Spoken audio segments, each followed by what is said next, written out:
Hello everyone.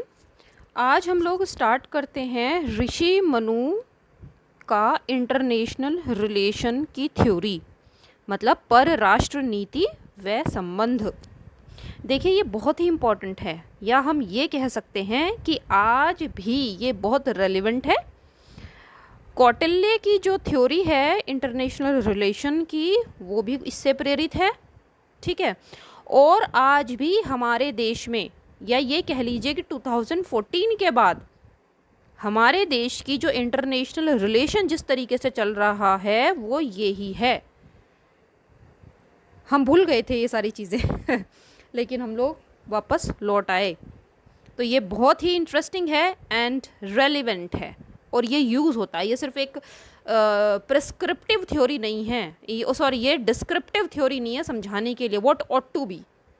Normative नहीं है बिल्कुल भी। ये है कि व्हाट इज़, जो चीज़ है बिल्कुल एक तरह से सामने, राइट, बिल्कुल प्रैक्टिकल एंड फैक्चुअल।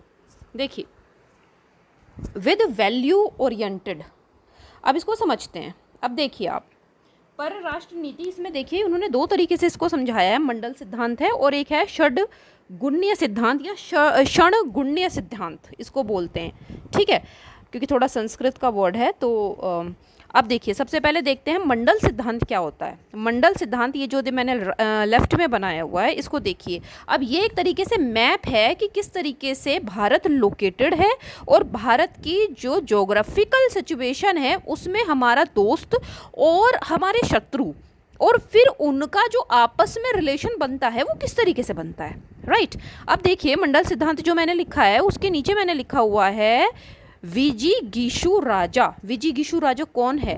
विजिगीषु राजा है, जो मैंने नीचे लिखा हुआ है, ये यही वर्ड आएगा इंग्लिश में भी जब आप पढ़ेंगे। जो संस्कृत के और जो हमारे पौराणिक जो वैदिक या उसके बाद के जैसे कौटिल्य हैं, उनकी जो थ्योरीज हैं, उसमें उन्होंने जो वर्ड्स यूज़ कर रहे हैं, हम उसको समझने के लिए अपने जो एक सिंपल हिंदी या इंग्लिश में हम उनको यूज़ कर सकते हैं, लेकिन यूज जो वर्ड है उसका जो एक तरीके से यूज है, पहले वही हमें लिखना होगा। तो विजिगीषु है तो विजिगीषु ही हमें लिखना होगा समझने के लिए। उसके नीचे मैंने लिखा है विजय प्राप्ति की इच्छा रखने वाला राजा, जो कि विजय चाहता है। अब ये कोई भी हो सकता है, क्योंकि हर एक राष्ट्र अपना देश हित चाहता है, जो कि हमने इंटरनेशनल रिलेशन में जो रियलिज्म की थ्योरी है, मोरगैंथो, जो बोलते हैं कि national interest is the foremost interest, right. तो यहाँ पे कौन सी बात आएगी? तो विजुगीषु को अब हम समझते हैं, वो कौन है? वो है हमारा भारत। हम अपने देश के हिसाब से समझते हैं। अब इसमें इन्होंने क्या, मंडल सिद्धांत है ये, राइट। मंडल सिद्धांत में इन्होंने 12 मंडल बताए हैं, एक तरीके से कंपोनेंट्स, है ना, how international relations work in actuality, right. अब इसमें नीचे आइए, ये मैंने पूरा एक चार्ट बनाया हुआ है जो कि ऋषि मनु का है। अब इसमें मैंने नीचे यहाँ पे लिखा हुआ है भारत, और वहाँ पे स्टार बनाया हुआ है। स्टार के पास में लिखा हुआ है विजिगीषु, करेक्ट है। ये होगी हमारी स्थिति, यहाँ पे हम लोकेटेड हैं ज्योग्राफिकली, ये हमारा देश है, राइट। अब हमें आसपास में देखते हैं, देखिए इसको समझते हैं। नीचे क्या लिखा हुआ है? अरी। अरी होता है शत्रु, एनिमी, करेक्ट। इंग्लिश के जो बच्चे हैं वो भी इसको इजीली समझ सकते हैं, इसमें कोई भी प्रॉब्लम नहीं है ना। तो विजिगीषु अरी, अरी का मतलब है हमारा शत्रु। आप इसको चाइना भी ले सकते हो, हम इसको चाइना के हिसाब से भी समझ सकते हैं, क्योंकि हमारे फॉरमोस्ट या प्रोमिनेंट हमारे शत्रु अभी यही हैं, है ना, हमारे आसपास के जो हैं। और वो दूसरा आप हम ले सकते हैं पाकिस्तान, करेक्ट। इसके पास में बना हुआ है मध्यम। मध्यम का मतलब है एक तरीके से कि जो मतलब प्रॉपर तरीके से हमारे साथ नहीं है, लेकिन हाँ वो कुछ इनके साथ भी है according to their nations interest, right. वो हमारे साथ भी आ जाता है, वो कई बार इनके पास भी चला जाता है, बीच का है वो। जैसे कि नेपाल, नेपाल एट टाइम्स हमारे यहाँ पे हमारी पॉलिसी से प्रभावित होता था, और हमारे साथ हमारे हिसाब से बहुत सारी चीज़ें, क्योंकि उसके वो नेशन के इंटरेस्ट में था। लेकिन कम्युनिस्ट जब वहाँ पे राइज हुआ, और उसके बाद वहाँ पे जो राजा की सत्ता थी उसको उन्होंने हटाया, उसके बाद वो क्लोज टू हो गया चाइना। लेकिन उस पॉलिसी से उसके अपने देश का बहुत नुकसान हुआ। अब वापस से यू टर्न लेते हुए, क्योंकि भारत के साथ रहने से उसको क्या है, एक तरीके से उसके वो नेशन का डेवलपमेंट होता है। और अगर चाइना की पॉलिसी है, चाइना के साथ वो काम करता है, तो उसकी वजह से चाइना का बेनिफिट होता है। हमारे साथ में करता है तो हमारा म्यूचुअल बेनिफिट होता है, बल्कि उसका ज़्यादा बेनिफिट होता है। राइट ये क्या हो गया, नेपाल एग्जाम्पल के तौर पे। अब हम पहले जो है ऊपर वाले को समझते हैं। अब विजिगिशु से हम ऊपर आ जाते हैं। उसके बाद आता है ऊपर की तरफ लिखा हुआ है, देखिए प पे आ का डंडा है और फिर न है, एक आधा वो जो षटकोण वाला श होता है, और फिर न और न पे ई की मात्रा र है ना। तो ये क्या बना, पाशृणी ग्रह। ठीक है, अब देखिए ये क्या है, पाषणी ग्रह, ये क्या होता है, ये होता है, नीचे मैंने लिखा हुआ है पीठ का शत्रु। जो हमारा शत्रु है लेकिन हमारे पीठ के पीछे है, हमें पता नहीं है एक्चुअली, है ना। एट टाइम्स हमको पता चलता है कि हाँ ये हमारा शत्रु है।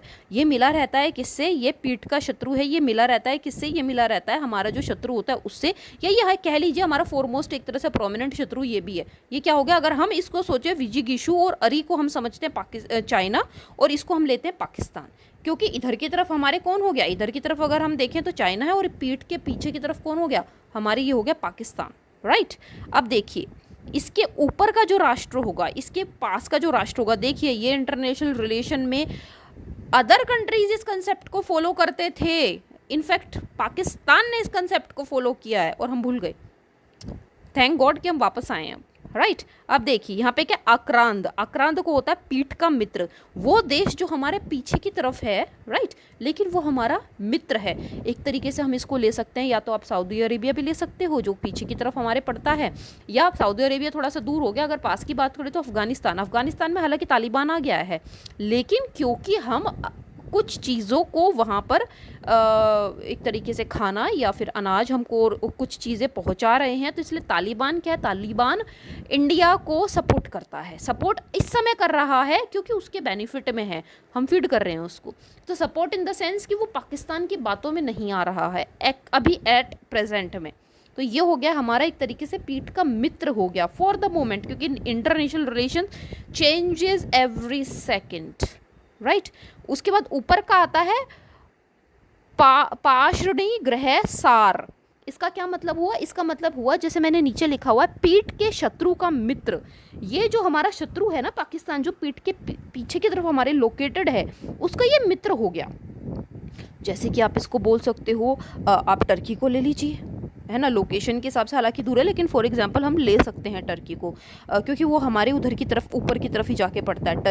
टर्की जो है बिल्कुल फेवर में, जब कश्मीर की बात आई तो उसने क्या, पाकिस्तान को फेवर किया। हालांकि आज उसकी स्थिति खराब है भारत के सामने, लेकिन उसने उसको फेवर करा, राइट। और ऊपर आ जाता है, फिर सबसे ऊपर है आक्रांदासार। आक्रांदासार का मतलब होता है आक्रांद का मित्र, मतलब हमारा जो पीठ का जो मित्र है, पीछे जो हमारा मित्र है वो है आक्रांत, है ना। और उसका जो मित्र होगा, मतलब एक तरह से अफगानिस्तान का मित्र क्या, आप कह सकते हो सऊदी अरेबिया, हमारे उससे बहुत अच्छे रिलेशनशिप्स हैं, करेक्ट है। तो देखिए ये हो गया हमारे ऊपर का ये शब्द है, और इसी तरीके से पूरा ये रिलेशन जो है ये पूरा काम करता है। अब इधर की तरफ नीचे आइए, विजिगिशु के जो नीचे लिखा हुआ है वो लिखा हुआ है अरी। अरी के जो नीचे लिखा हुआ है, इसे देखिए, इसको समझते हैं, इसको थोड़ा सा ऐसे हम जूम कर लेते हैं। अरी देखिए, अरी के यहाँ पे नीचे लिखा हुआ है अरी शत्रु, उसका जो शत्रु है, ठीक है ना, अर्थात विजिगिशु का मित्र। देखिए ये बहुत सिंपल सी बात है ना। जो हमारा शत्रु है, शत्रु का शत्रु क्या होगा, वो हमारा मित्र हो जाएगा इंटरनेशनल रिलेशंस में, ठीक है। अब यहाँ पे क्या हो गया, जैसे कि चाइना का एक तरह से शत्रु वियतनाम, वो मानते हैं इसको, चाइना उसको अपना पार्ट बोलता है, लेकिन वियतनाम कहता है कि हम जो है एक ऑटोनोमस रीजन, या हम अपने एक कंट्री हैं, हम नेशन है। तो वियतनाम क्या हो गया, वियतनाम हमारा देश हो गया, सिंपल। उसके बाद आता है अरी मित्र। अब जो चाइना का जो मित्र होगा वो हमारा शत्रु हो जाएगा, ठीक है ना। जैसे कि पाकिस्तान को हम ले सकते हैं, वो उसका दोस्त है लेकिन वो हमारा शत्रु है, राइट। फिर उसके बाद आता है, इसी तरीके से चलता रहेगा, अरी का शत्रु, ठीक है ना, वो हमारा मित्र हो जाएगा। फिर अरी का मित्र जो है वो हमारा शत्रु हो जाएगा, जो उसके, जैसे कि पाकिस्तान का चाइना हमारा अरी हुआ मित्र, शत्रु हुआ। अरी का मित्र कौन हो गया, पाकिस्तान, और पाकिस्तान का मित्र कौन हो गया, टर्की। तो ये तीनों क्या हो गए, ये हमारे शत्रु हो गए, ठीक है ना। हमारा दोस्त कौन है, हमारा दोस्त हो गया जैसे कि क्या बोलते हैं, वियतनाम। वियतनाम को सपोज जापान कर रहा है, तो जापान भी हमारा मित्र हो गया, वियतनाम भी हमारा मित्र हो गया। इस तरीके से ये पूरा जो है ये फंक्शन करता है, करेक्ट। यहाँ पे आया उदासीन। उदासीन का मतलब जिनको ज़्यादा कुछ लेना देना नहीं है, जो चल रहा है चलने दो, हमें उससे कोई फ़र्क नहीं पड़ता है। यहाँ पे हमारे रिलेशन जैसे कि central Asia, land locked countries हैं, ठीक है, उन्हें ऐसा वो भी अपना नेशनल इंटरेस्ट देखते हैं। भारत का पाकिस्तान के साथ चल रहा है या उनके साथ क्या चल रहा है, उन्हें कोई फ़र्क नहीं पड़ता, ठीक है ना, ये न्यूट्रल एक तरीके से कंट्रीज़ हैं। ये होता है मंडल सिद्धांत, और दुनिया international relation functions according to it. ये तो हमने समझ लिया। अब हम देखते हैं दूसरी चीज़ समझते हैं, क्षणगुण्य सिद्धांत। क्षणगुण्य सिद्धांत या नीति ये क्या होती है? ये बहुत फेमस है। ये 6 हैं, संधि, विग्रह, यन, आसन, द्वैधी भाव एंड संश्रय। इंग्लिश में लिखेंगे संश्रय को SAM, समश्रय, राइट। अब देखिए संधि, संधि का क्या मतलब होता है? संधि का मतलब होता है जोड़ना। एक तरीके से आप ये समझ लिए MOU जब हम करते हैं, मेमोरेंडम ऑफ अंडरस्टैंडिंग, ये भी एक तरीके से संधि है इंटरनेशनल रिलेशन में, कि तुम हमारे काम आना, हम तुम्हारे काम आएंगे। समान कर्म मतलब बराबर के तरीके से हो जाता है कि दोनों एक जैसे कंट्रीज़ हैं।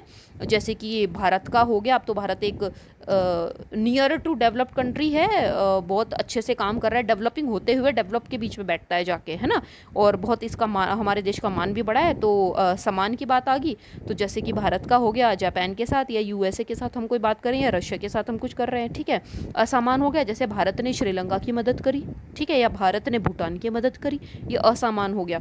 लेकिन ये क्या है? संधि है, हमारी इनके साथ संधि है, ये हमारे दोस्त हैं, करेक्ट। उसके बाद आता है विग्रह। विग्रह का मतलब होता है संधि, देखिए मैंने यहाँ पे इसके साथ में हम इसको भी समझेंगे, उपाय किस तरीके से हो सकता है, ठीक है। तो देखिए विग्रह, विग्रह का मतलब होता है वॉर, युद्ध।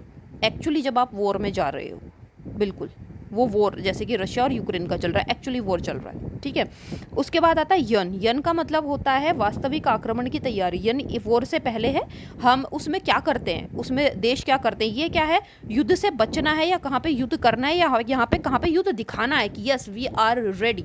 जैसे कि भारत जो है तैयारी कर रहा है आक्रमण की, जैसे कि रेडी रहता है, जैसे कि हम लोग नॉर्थ ईस्ट के अंदर अपना पूरा ज़बरदस्त तरीके से इंफ्रास्ट्रक्चर डेवलपमेंट कर रहे हैं, ये भी इसी के अंदर ही आएगा, ठीक है। हम वहाँ पे अपनी आर्मीज़ को डिप्लॉय करके रखते हैं, और जबकि हमने पूरा चेंज भी कर दिया, पहले जिस तरीके से था अब अलग तरीके से हमने आर्मी को वहाँ पर डिप्लॉय किया है, ठीक है। तो ये सब क्या है? ये पूरा का पूरा है यन, तैयारी है पूरी की पूरी। कुछ भी हो जाए, yes we are ready, right. जैसे कि जब अभिनंदन जी जो हमारे पायलट थे वो वहाँ पे चले गए थे बाय मिस्टेक, चले गए थे क्या, उनको एक तरीके से पूरा एक तरीके से टग ऑफ वॉर जिस तरीके से हुआ था, डॉग फाइट बिल्कुल ज़बरदस्त जो बोलते हैं, हमारे एक तरह से छोटे विमान ने मिराज था, कौन सा था अभी मुझे याद नहीं आ रहा एक्चुअली, और उनका जो ज़बरदस्त उन्होंने अमेरिका से इम्पोर्ट किया था उसको उन्होंने पूरा मार गिराया, है ना। और उसके बाद वो POK में, जो कि हमारा ही एक तरह से पार्ट है, उसमें वो चले गए, और फिर उसके बाद जो आक्रमण की तैयारी, मतलब पाकिस्तान ने बहुत जगह घोड़े दौड़ाए लेकिन उसका काम नहीं बना, और आखिर में आके अभिनंदन जी को, उनको अभिनंदन वर्तमान, उनको रिहा करना पड़ा। ये क्या था? वह आक्रमण की तैयारी, छोड़िए, नहीं तो फिर युद्ध, राइट। उसके बाद आता है आसन। आसन का मतलब होता है एट टाइम सिचुएशन ऐसी हो जाती है कि हमको तटस्थ रहना पड़ता है, जैसे कि अभी है रशिया यूक्रेन के अंदर हम बिल्कुल तटस्थ हैं, न्यूट्रल, करेक्ट। उसके बाद आता है द्वैधी भाव। द्वैधी भाव का मतलब होता है, जैसे नाम से पता चल रहा है, दो चीज़ें एक साथ, कि हम किसी के साथ संधि कर रहे हैं, हम लोग MOU साइन कर रहे हैं, और किसी के साथ हमारा युद्ध भी हो रहा है, युद्ध की हम तैयारी भी कर रहे हैं, हमारा युद्ध भी चल रहा है। ये क्या हो गया? ये हो गया संधि विग्रह, या एक साथ कह लीजिए पाकिस्तान के साथ हमने 1965 में युद्ध लड़ा, और उसके बाद फिर हमने उसके साथ संधि भी करी, करेक्ट, समझौते हुए फिर हमारे, इसको ऐसे भी समझ सकते हैं। संश्रय का मतलब होता है जो बलवान है उसका आश्रय लेना, है ना, जो हमसे बड़ा है या कैसे भी उसका हम आश्रय, जैसे आश्रय लें, उसकी हेल्प लें। जैसे कि 1971 वॉर में पाकिस्तान को सपोर्ट किया USA ने, और हमको सपोर्ट किया रशिया ने, करेक्ट है।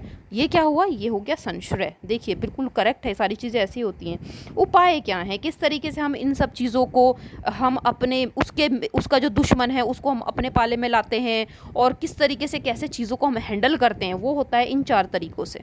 ये 4 रेमेडीज़ हैं, रेमेडीज़ ऑफ इंटरनेशनल रिलेशंस, ठीक है ना, हाउ टू हैंडल दैम। साम दाम दंड भेद। और ये देखिए, ये सिर्फ इंटरनेशनल रिलेशन, ये घर में, परिवार में, मोहल्ले में बच्चे जब खेलते हैं आपस में, हर जगह यही 4 चीज़ें चलती हैं दुनिया के अंदर। वो एक अलग बात है कि हम इनको जानते हैं नहीं जानते, लेकिन नाम इनके ये हैं। साम, टू परसुएट समबडी, आप हमारे साथ आइए, फ़ायदा क्या है नुकसान क्या है वो पता चलेगा, ठीक है ना। जैसे कि नेपाल, हम नाराज़ नहीं कर सकते, है ना, क्योंकि वो भी हमारे काम का ही है, हम उसके काम के, वो हमारे काम का है, ठीक है। तो परसुएशन, किसी भी तरीके से उसको हम अपने में मिलाएं, ये है परसुएशन, राइट। उसके बाद आता है दाम। एक तो हो गया सिर्फ बातों से मान गया, एक है कि बातों से नहीं मान रहा है, तो हम क्या करेंगे, तो हम दाम देंगे, ठीक है। बताइए, उसको गिफ्ट देना है ना, जैसे समय समय पे मदद करना, कैसे भी मदद हो सकती है। कुछ प्रीशियस स्टोन्स है ना, कुछ भी आप दे सकते हो, पैसा दे सकते हो, खाना दे सकते हो। इनफैक्ट सप्लाई ऑफ गर्ल्स, ये सब चलता है ना। ये कोई इमोरल बात नहीं है। इंटरनेशनल रिलेशन में everything is fair, nation interest में आप कुछ भी कर सकते हो, राइट।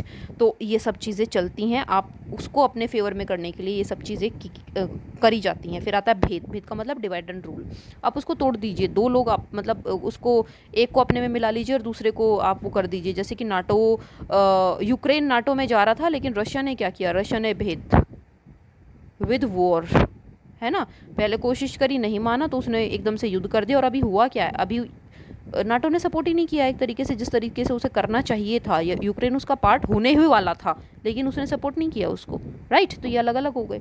उसके बाद आता है दंड, यूज़ ऑफ फोर्स, जैसे कि रशिया ने किया। या तो आप मान जाइए रशिया ने साम भी किया, दाम भी किया, भेद भी किया, नहीं माने तो ठीक है, आखिर में दंड। नहीं मानो तो लीजिए, फोर्स का हम इस्तेमाल करेंगे।